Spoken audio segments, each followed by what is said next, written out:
예수님께서 오늘 말씀하시기를 하나님의 뜻대로 사는 자가 예수님의 가족이 된다라고 얘기했습니다.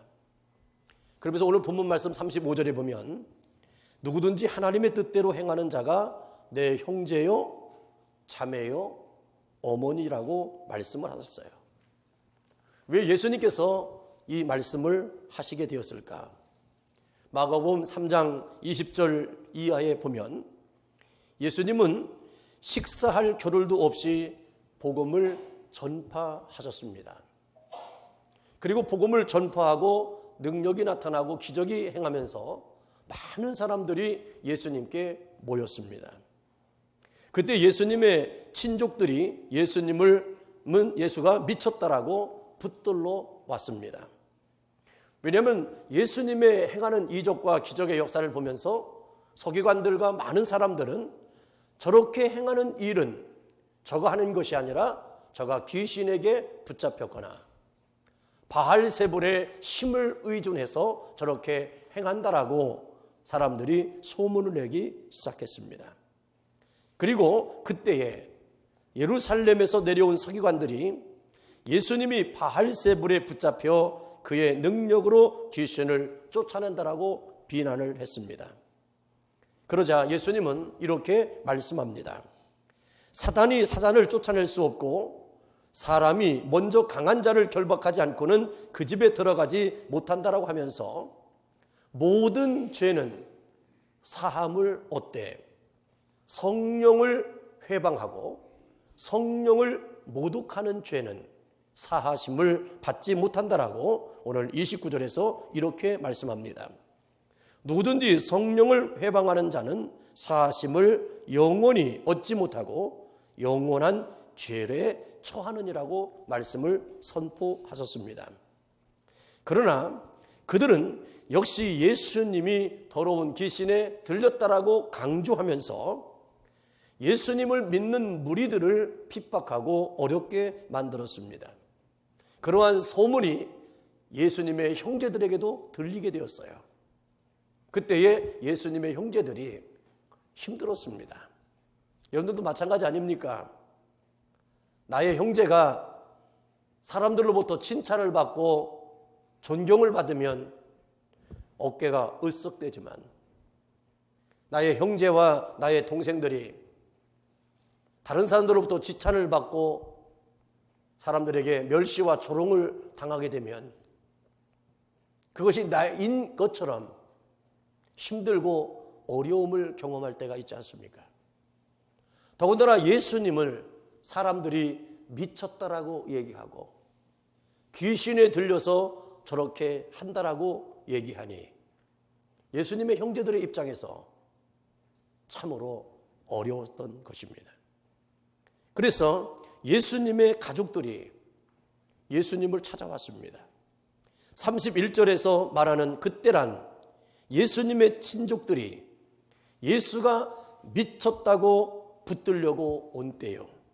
예루살렘에서 내려온 서기관들이 예수는 귀신의 왕인 바알세불에 붙잡혔다며 귀신 논쟁을 할 때였습니다. 그때 예수님의 어머니와 동생들이 찾아왔습니다. 예수님의 어머니 마리아는 예수님이 어떤 분인지를 알고 있었습니다. 그렇지만 동생들은 믿음이 없었습니다. 예수님의 동생들은 다른 친족들과 같이 예수가 미쳤다고 생각하여 어머니 마리아를 강제적으로 앞세워 예수를 붙잡아서 데려가려고 온 것이었습니다.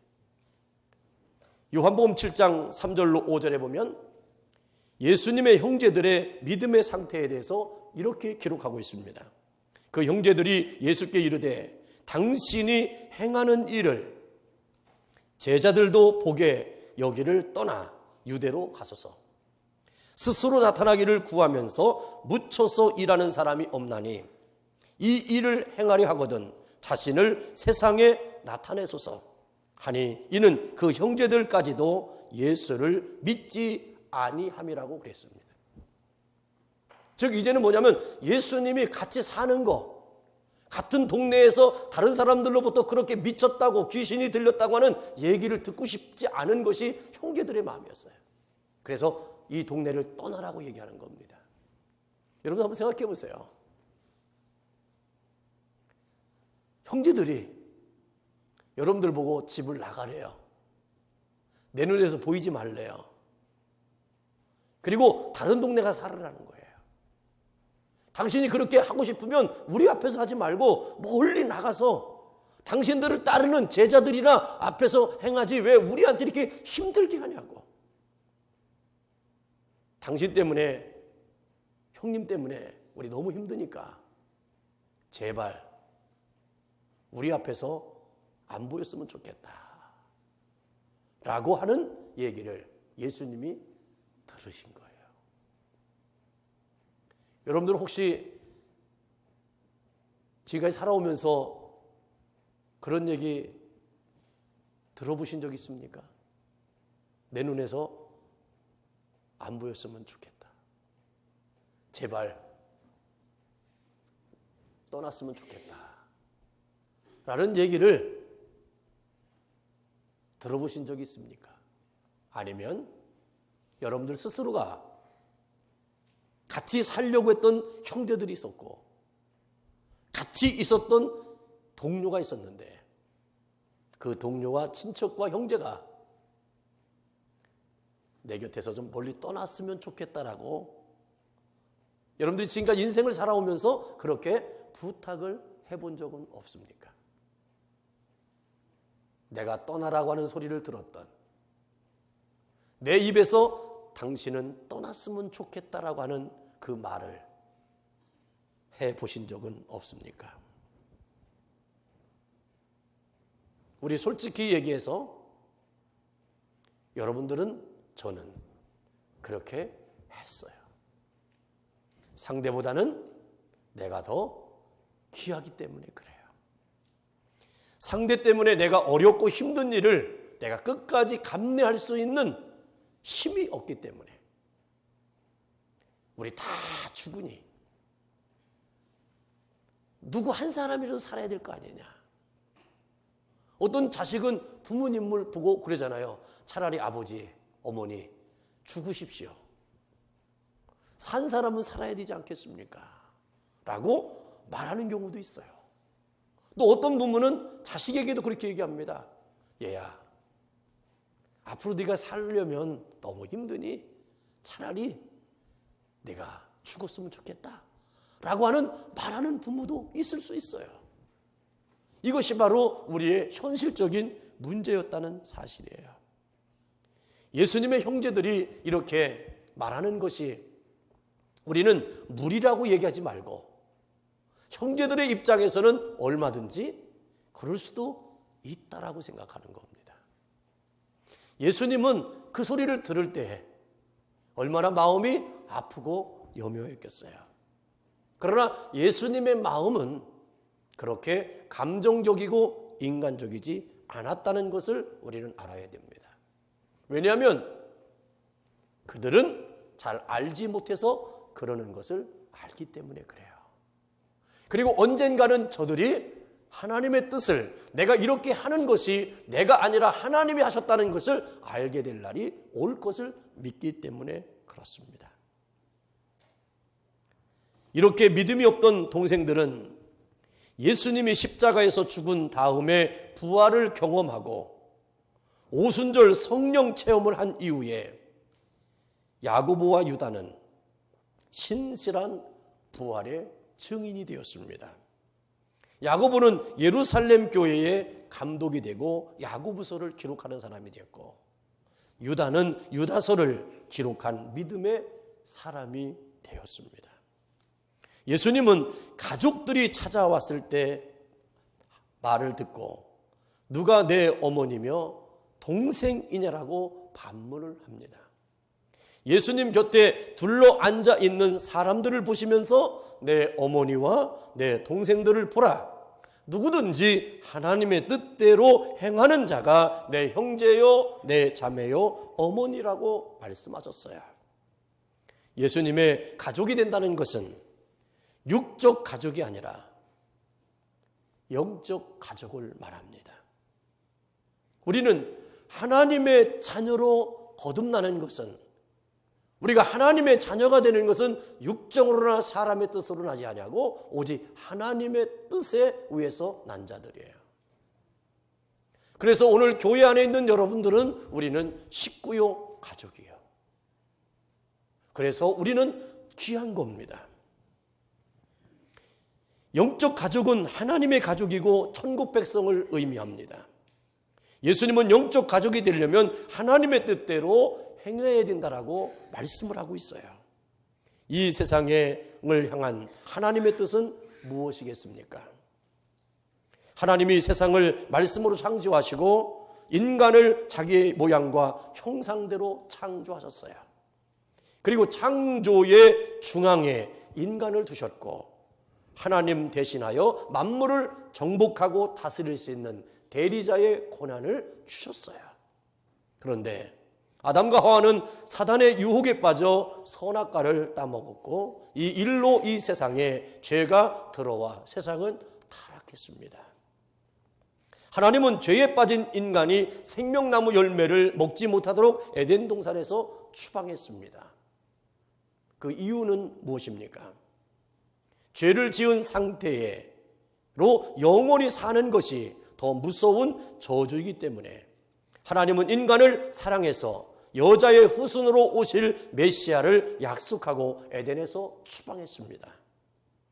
이후 하나님의 뜻은 오실 메시아, 구주를 기다리며 사는 것이었어요. 그것이 바로 구약입니다. 하나님은 메시아가 아브라함의 자손을 통해서 온다라고 약속했고 이 약속은 야곱의 아들들 중에 유다의 씨를 통해서 유다의 후손인 다윗의 씨를 통해서 온다라고 약속해 주셨어요. 하나님은 이사야 선지자에게 보라 처녀가 잉태하여 아들을 낳을 것이요 그 이름을 임마누엘이라고 예언하셨고 때가 되어서 하나님의 구주의 약속은 처녀 마리아에게 성령으로 잉태되어 예수를 이 땅을 통해서 성취되게 되었습니다.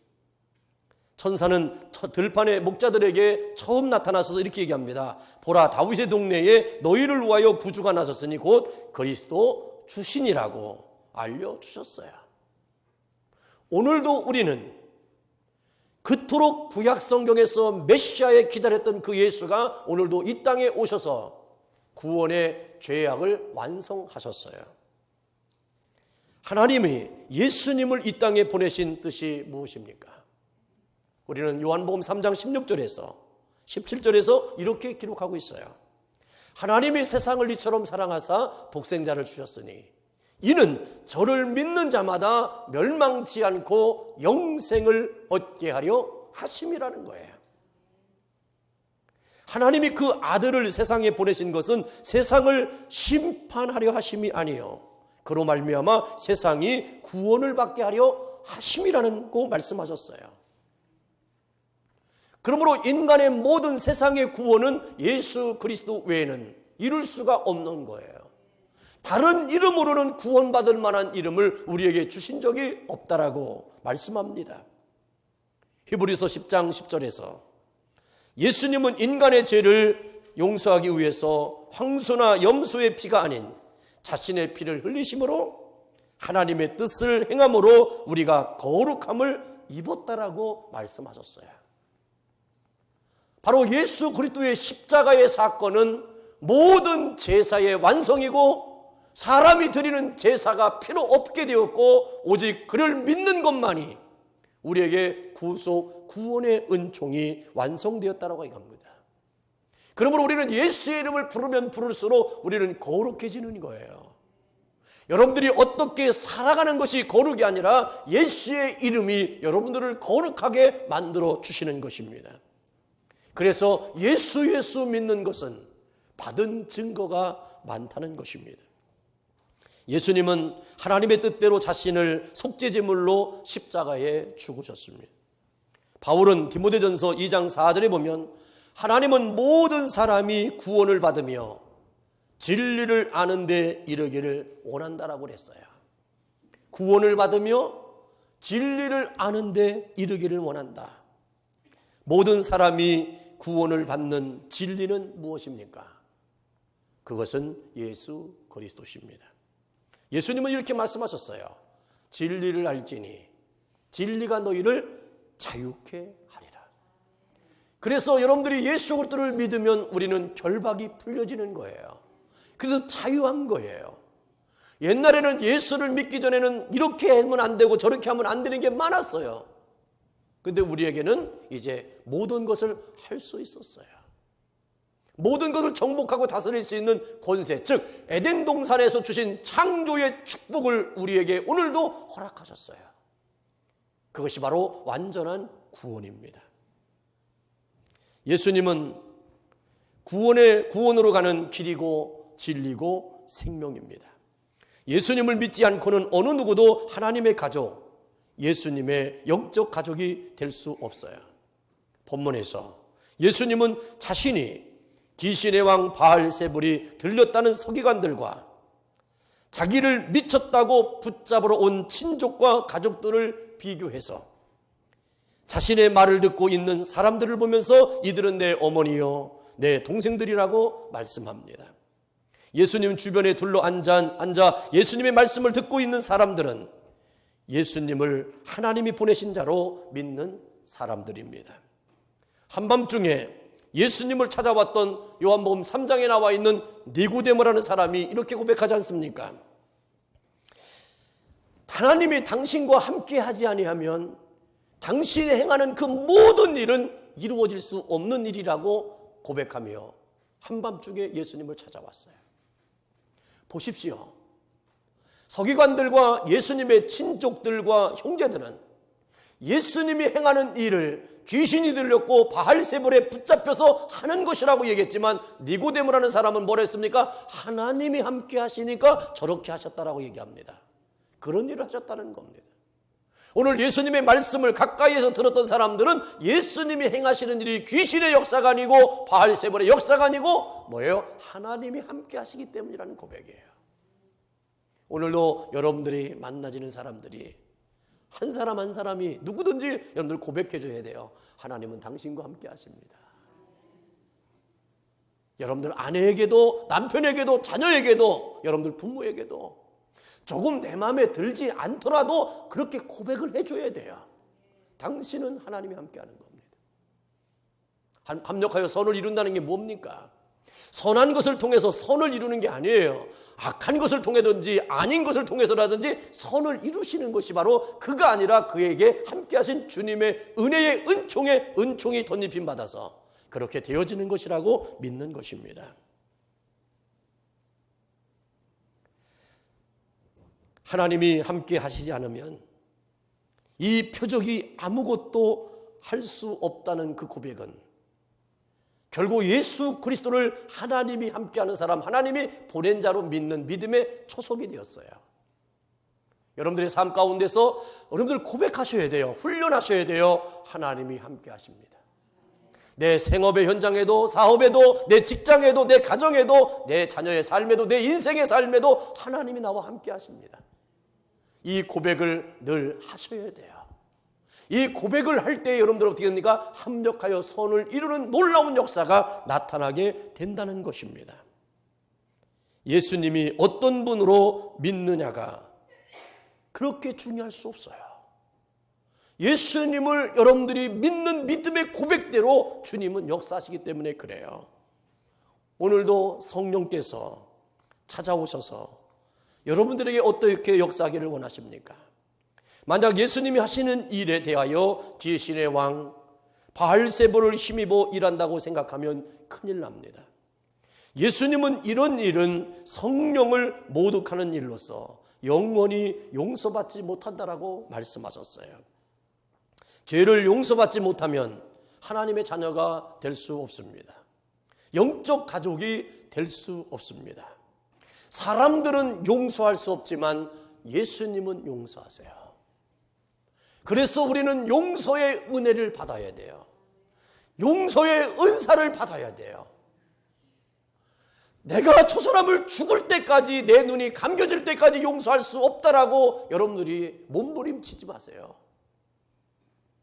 저도 하나님의 용서의 대상이요, 사랑의 대상이요, 하나님의 국률의 구원의 대상이라고 하는 사실을 우리는 뼈저리게 고백해야 돼요. 그래야 내 영이 살아요. 여러분, 그 영혼은 사는데 내 영혼은 죽으면 어떻게 할래요? 그럼 우리는 하나님을 원망할 겁니까? 밀양이라고 하는 영화에서 나온 것처럼 나는 아직도 용서하지 않았는데 하나님이 뭔데 그 사람을 용서합니까? 하면서 하나님을 욕하고 하나님 앞에 원망할 겁니까? 여러분, 하나님은요, 사랑하시기로 작정하셨기 때문에 용서도 작정하셨어요. 그래서 그 크신 하나님의 사랑은 하늘을 두루마리 삼고 바다를 먹물 삼아도 그 크신 하나님의 사랑을 다 기록할 수가 없다는 거예요.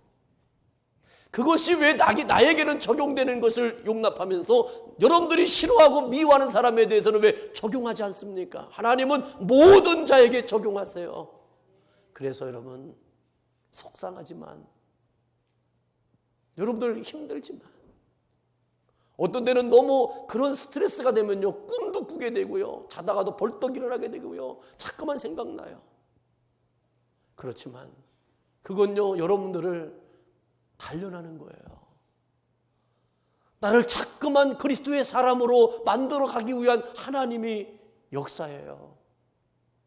그런 거에 시달림 당하지 말고 이제 주님께 다 맡기세요.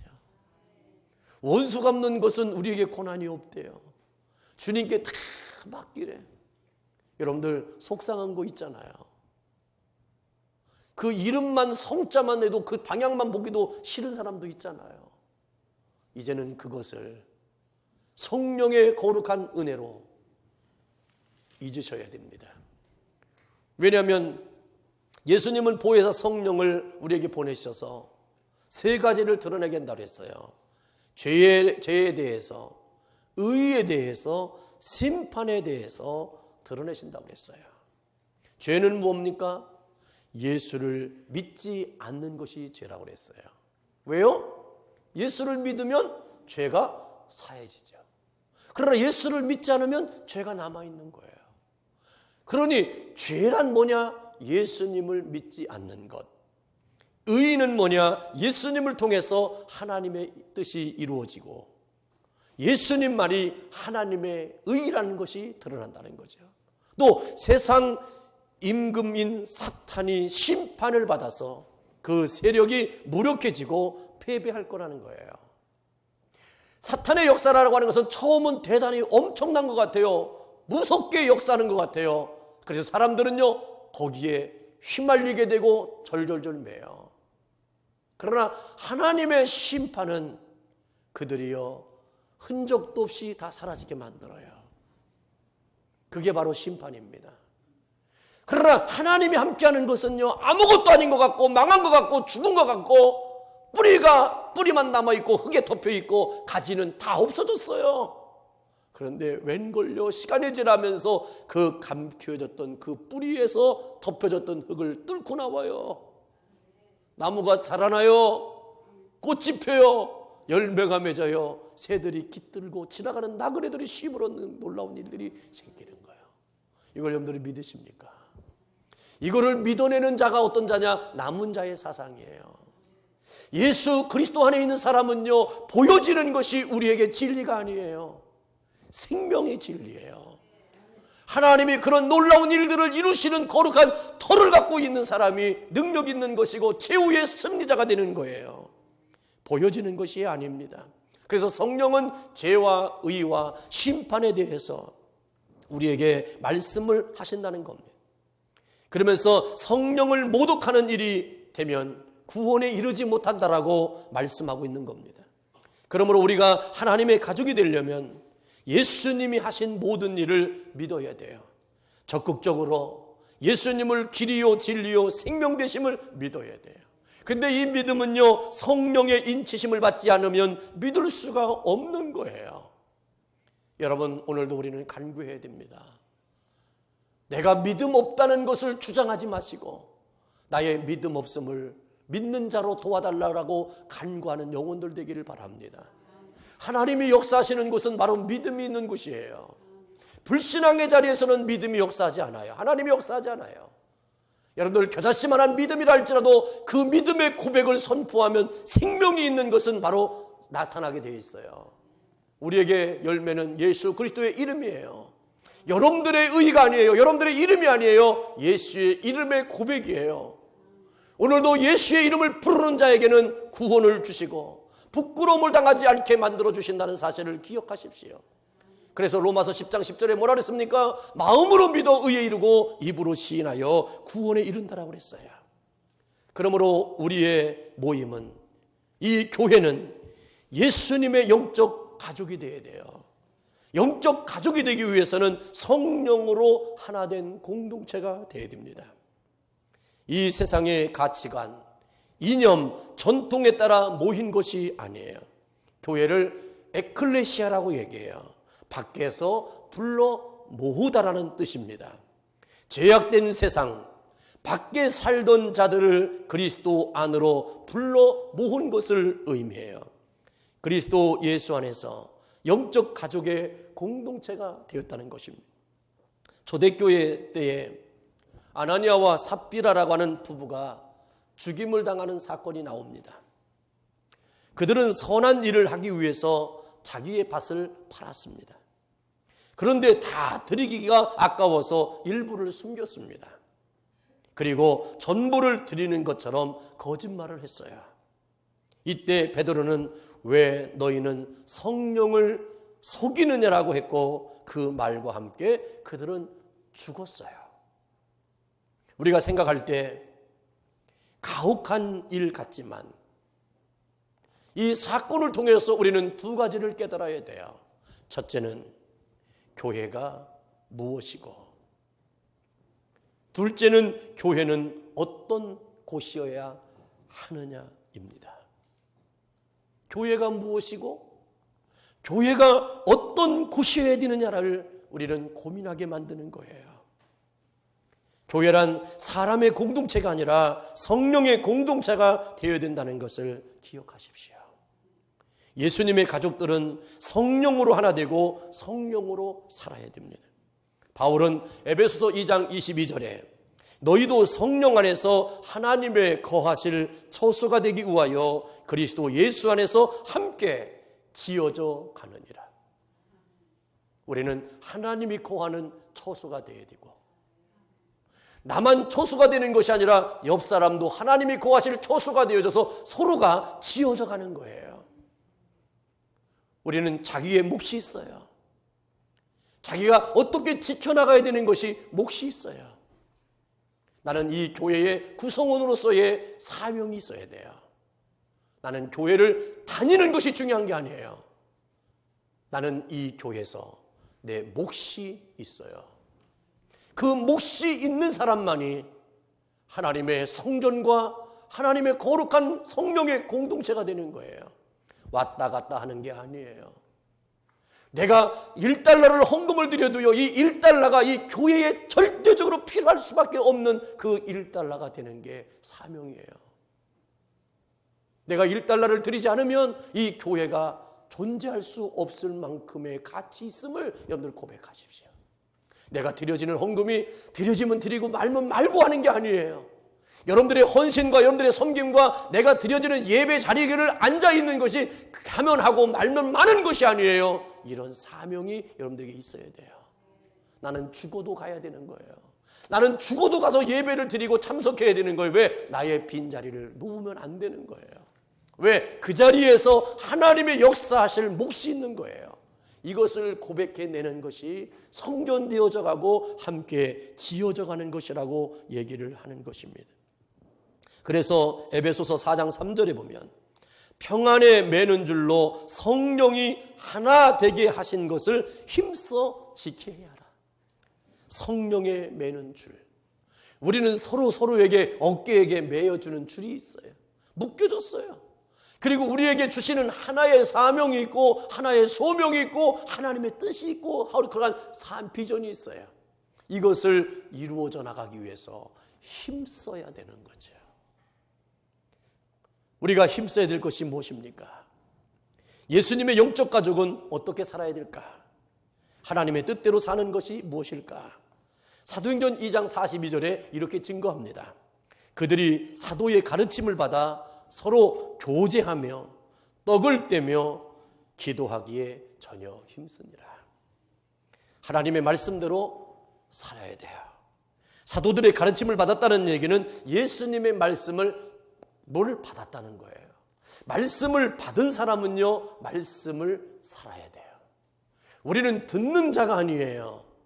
들어서 머리를 큰 자가 아니에요. 우리는 들음으로 말미암아 행함으로 말미암아 성숙하고 온전한 자가 되는 거예요. 예수님은 사람이 떡으로만 사는 것이 아니라 하나님의 입에서 나오는 모든 말씀으로 산다라고 그랬어요. 예수님은요, 자신을 생명의 떡이라고 말씀하시면서 이렇게 고백해요. 너희가 내 살과 내 피를 먹고 마시지 아니하면 영생을 얻을 수 없다고 그랬어요. 우리는 예수님과 상관없는 자가 아니라 예수님과 하나가 되어졌어요. 하나가 됐다는 얘기는 뭐냐면 예수님의 말씀이 나에게 부딪히고 갈등 관계가 아니에요. 예수님의 말씀이 나의 살이 되고 피가 되고 나의 삶의 근본이 원동력이 됐어요. 내가 이렇게 말하는 것도 이렇게 행동하는 것도 내가 아니에요. 말씀을 기준으로 해서 하는 거예요. 그래서 바울은요, 무엇을 먹든지 마시든지 하나님의 영광을 위해서 하라고 하신 거예요. 그래서 우리는 자유한 거예요. 내가 잘났냐 못났냐가 중요하지 않아요. 나는 자유예요. 모자라든 풍부하든 그것이 나의 문제가 되지 않아요. 내가 어려움을 당하고 고난을 당하고 핍박을 당하고 욕을 먹는 것이 중요하지 않아요. 이 일로 인하여 하나님이 하실 일이 무엇일까가 우리의 기도의 제목이라는 것이죠. 초대교회 성도들은 서로 교제하고 떡을 뗐어요. 이 얘기는 유무상통했다는 거예요. 가진 자는 없는 자를 위해서 함께 나누었어요. 이런 나눔의 실천은 너와 나는 가족이라는 생각 때문에 가능한 거예요. 이제 여러분들 넉넉함이 있습니까? 다른 사람보다 더 많습니까? 그러면 나누세요. 혹시 여러분들 어떤 행사에 가가지고 쌀을 3푸대를 받으셨습니까? 그럼 빨리 2푸대는 교회에다 갖다 놓으세요. 그거 다 계속 갖고 있으면 벌레지 생겨요. 여러분들 집에 혹시 무슨 일이 있어서 과일이 많이 생겼습니까? 그러면 빨리 주일날 갖고 오셔서 나눠 잡수세요. 고추를 심었는데 너무 과하게 열렸습니까? 빨리 푸쿠초 따다가 주일날 갖다가 나눠 잡수세요. 그게 바로 떡을 떼며 교제했다고 그랬어요. 우리 송상무 성도님이 회사에서 그냥 아이스크림을 많이 가지고 저번에 갖다 주니까 얼마나 많은지 감사한지 몰라요. 냉장고에다가 냉동칸에다가 2개를 누가 꼽쳐놨길래 내가 그거 하나 먹었고 하나 남겨놨어요. 아직이요. 왜냐하면 아껴 먹으려고. 왜냐면 너무 더운 때 먹어야 그것도 진맛이지. 그래서 더우기를 오기를 기다리는데 그게 수박바더라고요. 그거 손 대지 마십시오. 내가 아껴 먹으려고 둔 거니까. 바로 신앙의 공동체라는 것은 바로 교제하는데 이 교제의 전제 조건은 뭐냐면 나눔이에요. 받으려고 하지 마세요.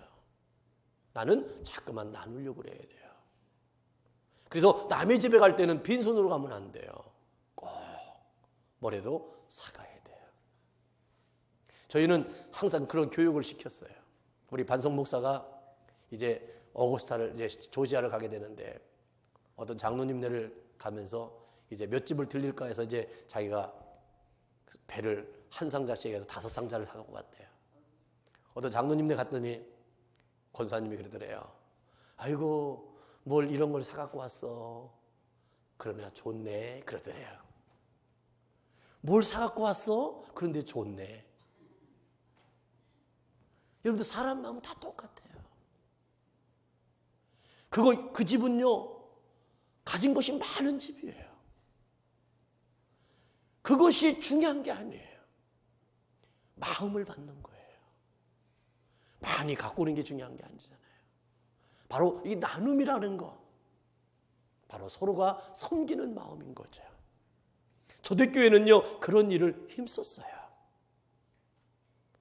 모이면 신앙의 대화가 필요한 거죠. 근데 멀뚱멀뚱 대화만 나누면 듣는 사람 너무 힘들어요. 듣는 것을 힘들게 하는 시간을 누리는 게 바로 뭐냐면 먹는 거예요. 먹으면서 들으면 힘들잖아요. 저도 이렇게 목사님들하고 이렇게 미팅을 하고 막 모이면 어떤 목사님들은 말을 좋아하는 사람이 있어요. 그러면 말 많이 하는 사람 가만히 있다가 말 많이 하는 사람한테 듣고 있다 그래요. 목사님, 저희들 목사님 말씀 듣냐고 힘들었거든요. 밥 사세요. 그럼 콱 물린 거야 이제.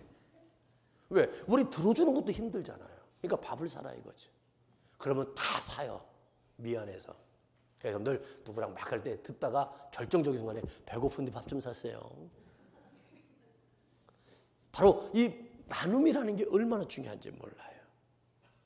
그리스도인들은 은혜를 나눠야 되고 기도의 제목을 나눠야 되고 내가 성령의 공동체 구성임을 알고 영적 교제를 나눠야 돼요.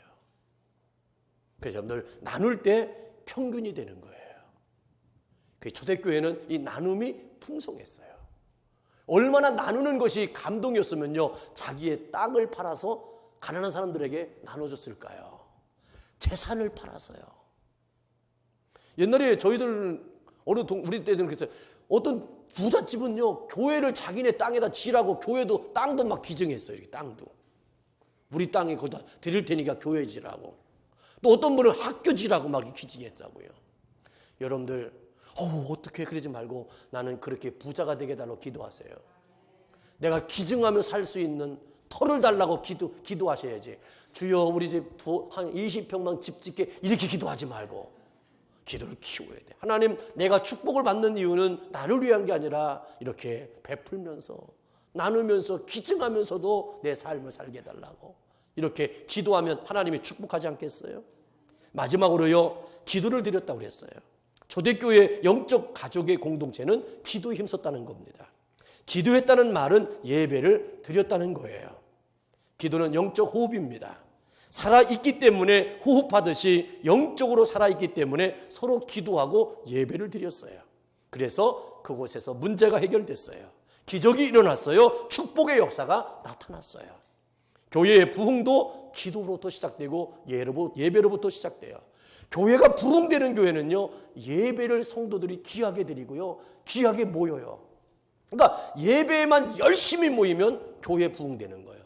나는 전도 은사가 없어요. 아니요, 예배를 열심히 드리는 게 전도하는 거예요. 그런 은혜가 임했다는 겁니다. 영적 가족은요, 건물이 아니라 기도로 연결됨으로 시작되는 거예요. 기도할 일이 참 많습니다. 기도하기 위해서 우리는 모여야 되고 그리고 예배를 드려야 돼요. 그래서 영적 호흡은 바로 예배의 생활을 통해서 이루어진다는 걸 꼭 기억하시고, 여러분들이 예배를 잘 드리면 여러분들의 영이 살아나요. 근데 여러분들이 영이 자꾸만 메말라가는 건 뭐냐? 예배 드리기가 싫어져요. 그러면 여러분들 빨리 캐치해야 돼요. 내가 영적으로 메말라지고 있구나 라는 걸 깨달아야 돼요. 여러분, 요즘 교회는요, 영적 공동체로서의 모습이 쇠퇴하는 것 같아요. 외적인 성장만을 추구하기 때문에 다양한 프로그램은 개발하는데, 그리고 편리한 주변 환경은 만들어내는데, 바로 내가 영적으로 감당해야 될 부분에 대해서는 자꾸만 약화되는 거예요. 그래서 교회가 자꾸만 기도하는 것이나 함께 모여서 뭐 하는 것이 자꾸만 없어져요. 지금 우리 주변에 수요일날 예배 없는 교회 많아요. 금요일날 기도회는 생각도 못 한대요. 그래서 왜 그래요? 그랬더니 사람들이 별로 안 온대요. 내가 그래요. 그럼 목사님이라도 하면 되죠. 목사님이 하고 있으면 누가 올 거 아니냐 이거죠. 근데 여러분들 안 오니까 뭐 한다고? 기임 빠졌다는 거예요. 그러면 다른 사람의 기임을 빼기 전에 빼면서 내 기임이 세워서 나오게 해서 기임을 채워야 되잖아요. 이게 바로 우리의 사명이에요. 여러분, 탓하지 마세요. 내가 문제예요. 나로부터 시작되는 거예요. 예수로부터 출발돼서 구원이 완성됐듯이 오늘도 나로부터 출발하여 나는 그 사명을 감당해 나가는 거예요. 여러분, 사람들이 많냐 적냐가 중요하지 않아요. 이제 나로부터 하나님의 은혜가 시작되리라. 나로부터 옆 사람이 풍성해지리라. 나로부터 옆 사람이 살게 될 것이다 라고 하는 고백의 거룩함이 있기를 주의 이름으로 축원합니다. 이제 우리는 작은 교회일수록 영적 가족의 공동체로 나가지 않으면 희망이 없어요. 하나님의 뜻대로 행하는 자가 예수님의 가족입니다. 이제 우리는 예수님의 가족이에요. 우리는 식구예요.